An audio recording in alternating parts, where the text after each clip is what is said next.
Calvin Castine off camera, and this little segment that we're going to be doing is about the late Ron Roberts. So if you're tuning in looking for something about Ron Roberts, don't tune away just yet. But before we do, we need to introduce this fellow here. His name is Gary Sargent. Gary? Hi, how you doing? Good. Yeah, we're here in your den, your man cave, as you call it. My wife calls it my hoarding hole.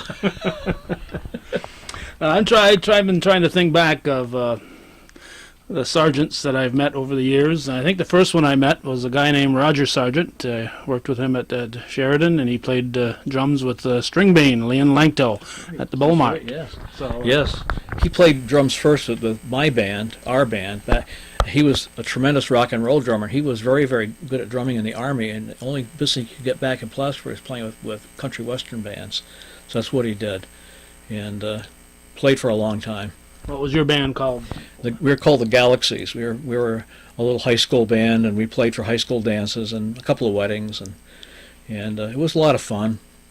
Okay, where is the Sargent family? Where'd you grow up? We grew up in Ellenburg, and about halfway through my early secondary school career with my two brothers, Larry and Roger, we were kind of full of the devil, and the principal of Ellenburg, my father got a job teaching in Moores, and the principal of Ellenburg told my father, said, "No, it'd be really nice if you took your kids to school with you, because you could probably watch them a little better." And I don't know where he got that from, but So did they take that advice? yes, he did.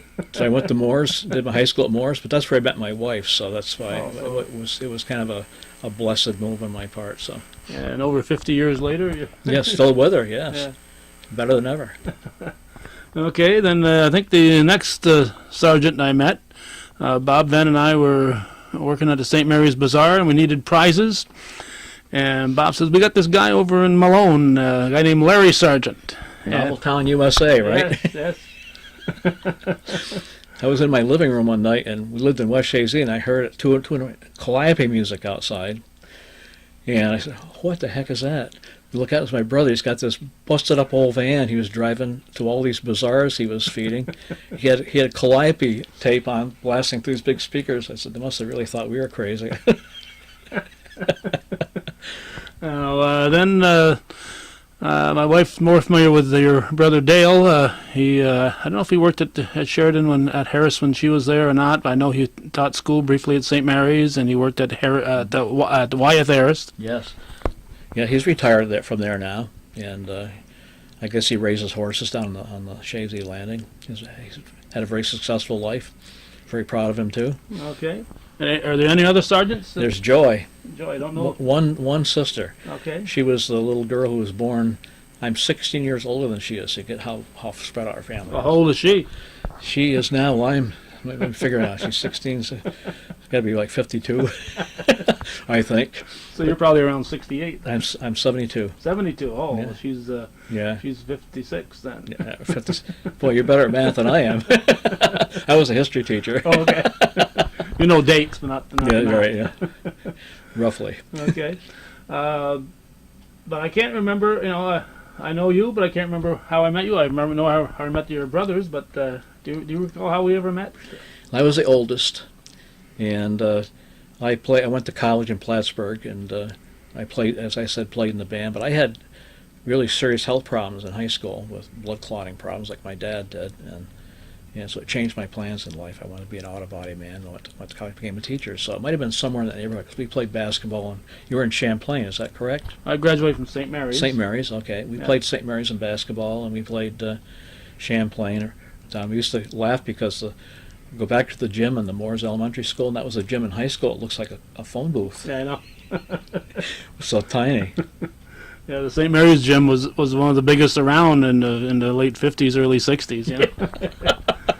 Well, the first time when I started teaching at Beekmantown, they used to have a senior faculty basketball game. So I played in that. I made about 2 laps in that huge gym, and I was done. I had to get off the floor. Couldn't believe how big it was. I've done my part. Now, the person we're here to talk about, the late Ron Roberts, I'm not going to get into his family because he had, I'm going to guess, 15 or so brothers and sisters. And if you've lived anywhere in the northern tier of this county, you know somebody in that Roberts family. Right. You cannot have escaped with the diverse areas that the Roberts. Oh, I know. No, but that was a big farming family, were they not? Yeah. And yeah, but I knew him from high school. He was ahead of me in school, as well as his wife Janet. And we knew him. He wasn't a buddy, but he was kind of my hero. He was a basketball player. A star basketball. They player. called him Picky, I guess, Yeah. it's because of the way he set up picks on the floor.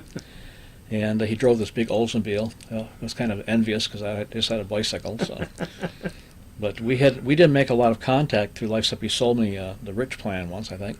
Okay. But we saw each other often. I bought a car from him. And he's working for Riley Ford. But we'd run into him occasionally, and I didn't really see him until after he got really sick this last time. And we were at Fletcher Allen. I was going back from my return visits with doctors after my accident, and I ran into Janet and Ronald at Fletcher Allen, and we had lunch together down in the cafetorium like at the Fletcher Allen building. And it was there he talked about this song he was trying to write, and he was really wanted to write a song really badly. And his wife said, "Well, it's really not a song; it's just some sentences you've got." But he asked me if I would finish it for him. Well, I'm not a songwriter. I can't even read music, which is really, but I played music all my life by ear, as many people did in my town. So I started playing with it, and he gave me a call one day, and he said, I want to hear that song. So I had to gather my papers together, and he came down and listened to my rough draft, and he was thrilled. He said, it's not the same as what I did, but it's different, but I love it, he said. He said, I want to pay you for it. I said, Ron, first off, if you just knew our history in the town, I said, what an honor it is you gave me to do this job for you. And the only thing I want, I don't get paid, but if the song ever goes anywhere, just promise me my name will be on it somewhere. He said, oh, absolutely no problem. I guess he took it up to the Gibsons. He wanted the Gibsons to do it, but they said it was too political, and it probably is, because his initial writings were not political in a sense, but he was very concerned about the condition of America. That he felt we were losing it. So what I did, I took his ideas, and I figured out from our discussions what he probably was trying to say, and I created the song in perhaps my format, which he absolutely loved. And until we didn't really get a chance because he died before it really came to total fruition, and I was asked to play it at his funeral. Yeah, that's where I heard it, and Yes.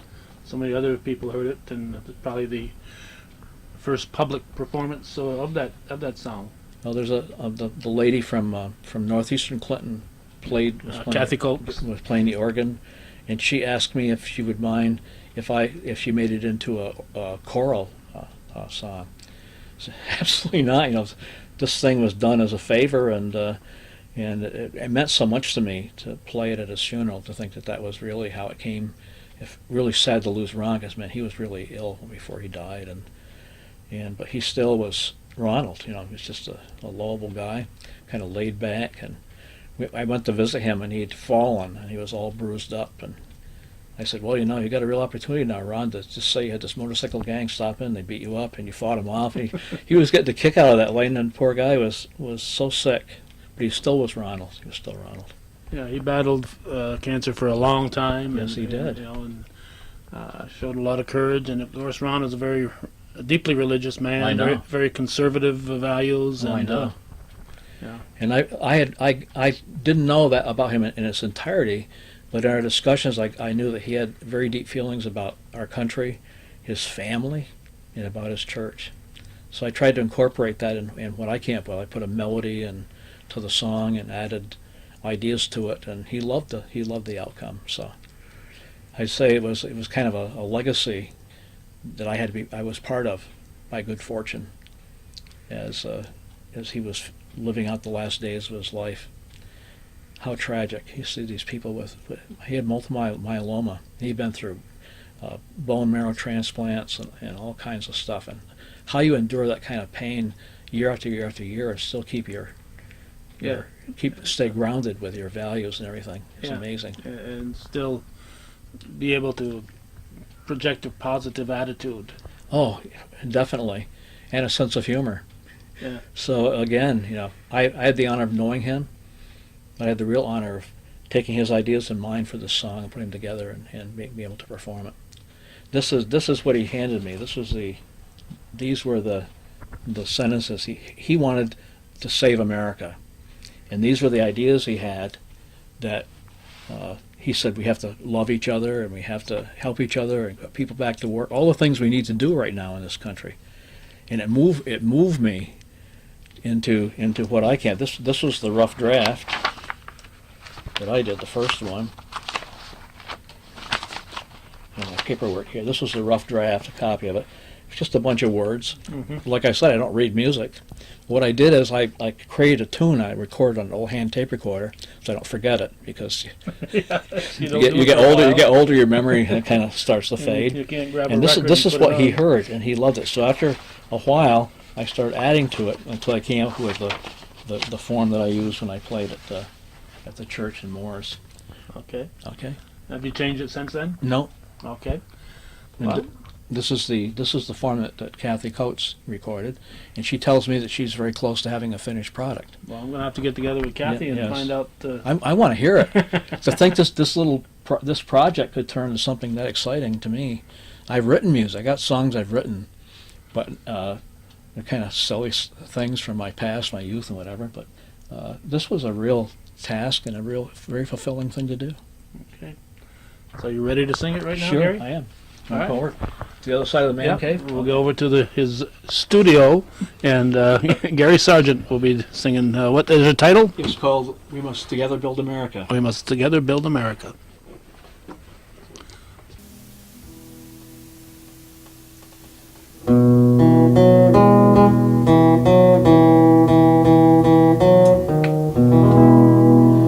We must together build America and make her great again.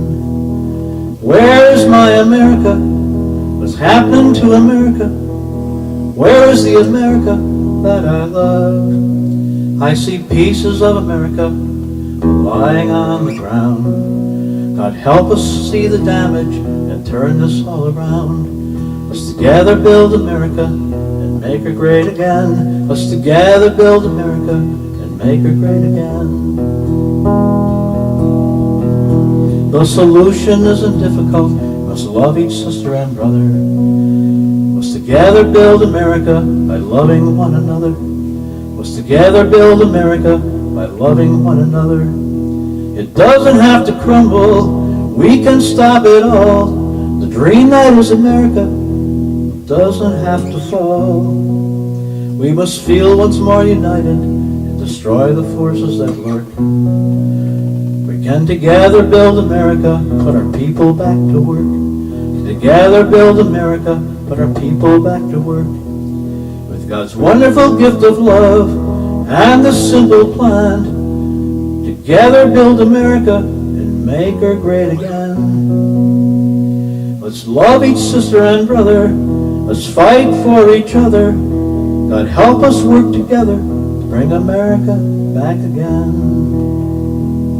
God help us work together to save America.